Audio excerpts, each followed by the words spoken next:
sang pamong Nusantara ini belum duduk pada seseorang, sehingga menurut saya masih langlang jagat. Lah, untuk apa ini langlang jagat ya? Langlang jagat ini untuk mencari wadah yang semestinya, yang kuat, yang patut, yang jumbuh antara misi Sabdo Palon dan gerak dalam si orang itu. Ojo siro turu sore kaki, ono dewa langlang jagat, nyangking bokor kencanane, isine donga lan tetulak sandang kelawan pangan, yoiku bagianipun wong kang melek sabar narimo. Sesuai dengan pandangan batin saya, setelah kaki Sabdo Palon itu rapat di Pulau Karangkeling, rapat hari kepanggilan nasional untuk menentukan Surodiro Joyo Ningrat Seruh Brasto Tapaking ulah Darmastuti, niscaya kembali ke tanah Jawa ini dan lalu menempat di papan Dayan,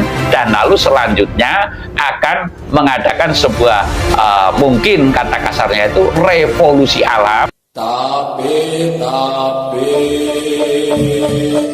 ulo salam yo atur bagyo wis Nusantara. Hong wilayah jati nugoni ajat-ajat lur Nusantara tapi uluk salam mulia.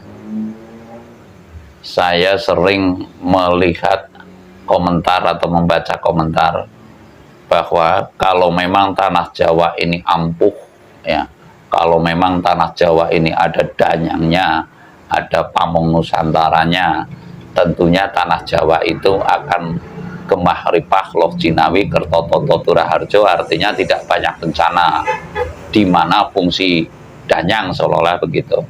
Dan lalu sering pula dalam perdebatan ya taruhlah orang-orang yang baru belajar mengenai hakikatnya hidup, masih duduk pada posisi syariatnya hidup, sedangkan syariat menurut saya adalah cenderung suka dipuja dan tidak mau dicela. Sekali lagi, posisi syariat menurut saya adalah masih suka dipuja dan tidak mau dicela. Saya tidak akan mengkomentari lebih jauh apalagi menjelekkan mengenai tatanan syariat dalam ibadat ya. Namun saya hanya sekilas menceritakan. Saya kali ini akan menceritakan bahwa peran sang pamong Nusantara tentu tidak bisa dilepaskan atau tidak bisa terlepas dengan toto titi katentremaning bumi Nuswantara. Sekali lagi, peran sang pamong Nusantara tentu tidak mungkin akan bisa dengan gemah ripah loh jinawi kerto toto titi tentrem turaharjane tanah Jawa atau Nuswantara ini ya. Pada prinsipnya saya mengatakan posisi sang pamong Nusantara sekarang durung pilenggah atau dereng pilenggah atau belum duduk pada posisinya. Sekali lagi, posisi sang pamong Nusantara untuk saat ini tentu menurut kacamata batin saya, yang lain monggo saja mengatakan sudah kedunungan dan sebagainya.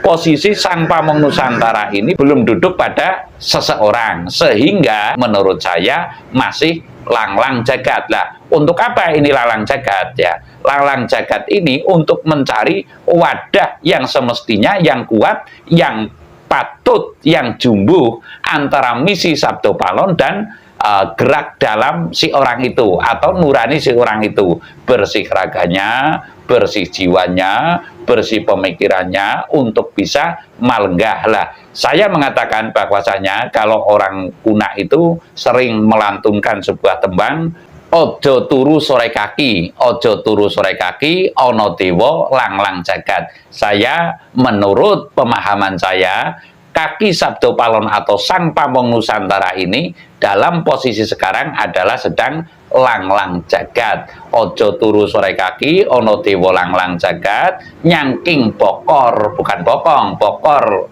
kencanane, isine donga lan tetulak sandang kelawan pangan, yoiku bagianipun wong melek kang sabar narimo. Lah, saya akan memberikan rujukan bahwasanya karena memang posisinya para leluhur, arwah leluhur maksudnya yang akan menitis, dan lalu para dewa ya, dan lalu wahyu ini, dan lalu yang terkhusus bil khusus adalah Danyang Tanah Jawa, komandannya seluruh gaib di bumi Nusantara ini sedang langlang jagat. Seyogianya kita mengikuti rujukan leluhur terdahulu, yaitu ojo turu sore kaki, ono dewo langlang jagat. Lalu bagaimana caranya? Ya setidaknya kita tidur setelah lepas tengah heng ratri atau tengah malam, ya, antara jam 12 sampai dengan terakhir. Nah, syukur kalau tidur sore, ya, menurut saya antara jam 11 sudah terbangun,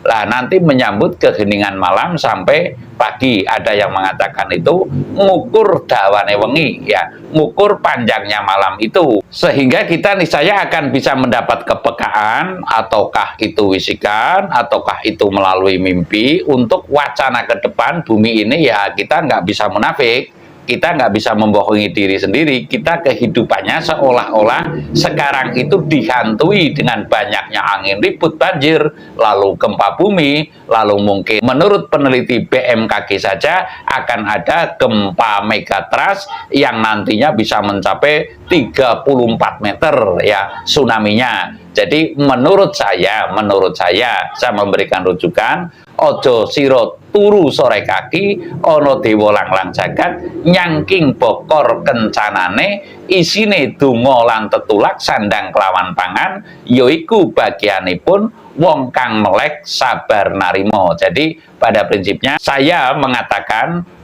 dan sesuai dengan pandangan batin saya, setelah kaki Sabdo Palon itu rapat di Pulau Karangkeling, rapat hari kepanggilan nasional untuk menentukan Suro Diro Joyoningrat Sruh Brasto Tapaking Ulah Darmastuti, ya, atau Suro Diro Joyoningrat Lebur Dening Pangastuti, niscaya kembali ke tanah Jawa ini dan lalu menempat di Papan Dayan, dan lalu selanjutnya akan mengadakan sebuah mungkin kata kasarnya itu revolusi alam untuk bisa menentukan manakah yang lebih pantas tinggal di tanah Jawa dan bisa seksama mewujudkan Suro Diro Joyoningrat Sruh Brasto Tapaking Ulah Darmastuti, dan lalu bisa mewujudkan tatanan dunia baru yang menjadi tujuan seluruh leluhur tanah Jawa ini. Adalah hajat-hajat leluhur Nusantara ini adalah menciptakan